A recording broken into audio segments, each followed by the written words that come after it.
Trump has set the stage with strong words, but Putin has gone a step ahead. He is preparing to test a lethal nuclear missile. It's not official yet, but Western analysts say it will happen later this week, possibly around the summit. And how do they know that? Thanks to satellite images. Pictures show a heavy buildup near a Russian test site. It's called Pankovo. It's located on an island north of Russia's mainland. You can see ships, aircraft, and equipment.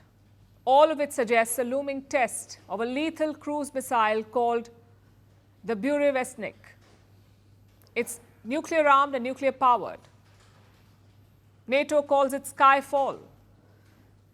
Putin has been all praise of this missile. He says it can evade all existing and future defense systems, maybe even Trump's Golden Dome. But the story here is not the capabilities. The story is the timing. Yes, such tests are scheduled months in advance, but Putin could have postponed it. He did not, because he wants to send a message. Let's unpack what that message is. Putin is heading to Alaska with momentum. His troops are making progress across the front line. Meanwhile, Ukraine is struggling. They are low on soldiers and weapons. So there's no reason for Putin to make concessions. If anything, he can double down now. At the same time, he is humoring Donald Trump, playing to his ego. We saw an example of that today. Putin held a meeting of his top advisors. In that meeting, he praised Trump's intentions. I will tell you about the stage we are at with the current American administration, which, as everyone knows, is making, in my opinion, quite energetic and sincere efforts to stop the hostilities, stop the crisis, and reach agreements that are of interest to all parties involved in this conflict, in order to create long-term conditions for peace both between our countries and in Europe and in the world. Putin says Trump is working for peace, not just in Ukraine, but in the whole world. I'm sure Trump will enjoy that praise from Putin. In the past, he's shown a knack for handling President Trump. We gave you an example from 2018 that was one instance of Trump being soft on Russia. We saw another yesterday. Trump was asked about a recent hack into the US court system. American agencies feel Russia could be behind it. But listen to Trump's response. There's new reporting that the Russians have hacked into some computer systems that manage US federal court documents. I wonder if you've seen this reporting and if you plan to bring it up with Putin when you see him later in the week. I guess I could. Are you surprised? You know, are you surprised? They hack in. That's what they do. They're good at it. We're good at it. We're actually better at it. But no, I have heard about it. I have heard about it. So Putin has two things going for him. First is the ground advantage. The second is a good track record. He is known to be a tough negotiator, and he's had success against Donald Trump. But does he have a wish list in Alaska?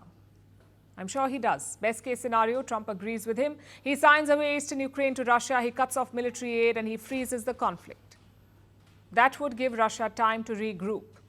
Plus, it would give them new launch pads in eastern Ukraine. So that's the ideal scenario for Putin.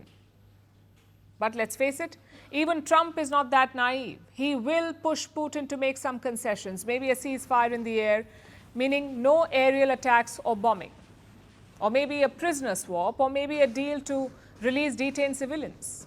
If Putin agrees to this, he will want something in return. If not in Ukraine, then bilaterally. Remember, Russia faces thousands of sanctions. Its foreign reserves are frozen in the West. Ideally, Putin would like to make progress on that. And the Kremlin has hinted at this. They said bilateral issues will also be on the agenda. They said Russia and the US had untapped potential. An exchange of views is expected on further developing bilateral cooperation, including in the trade and economic sphere. I would like to note that this cooperation has huge and unfortunately hitherto untapped potential. This would be a win for Putin. I know an aerial ceasefire sounds like a big concession, but it's not, because it goes two ways. Yes, Russia launches a lot of drones and missiles, but so does Ukraine.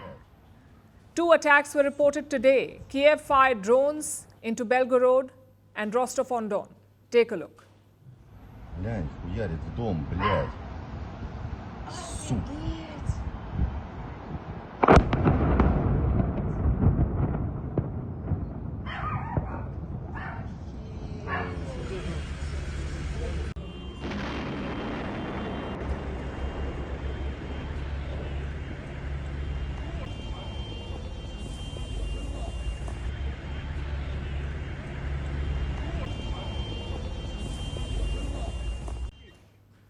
So the air battle is happening two ways.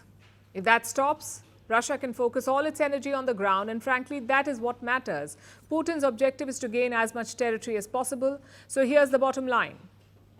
Trump is looking for a headline from this summit, some sort of symbolic announcement. If Putin can give him that, he can get something in return, basically a classic Trump transaction.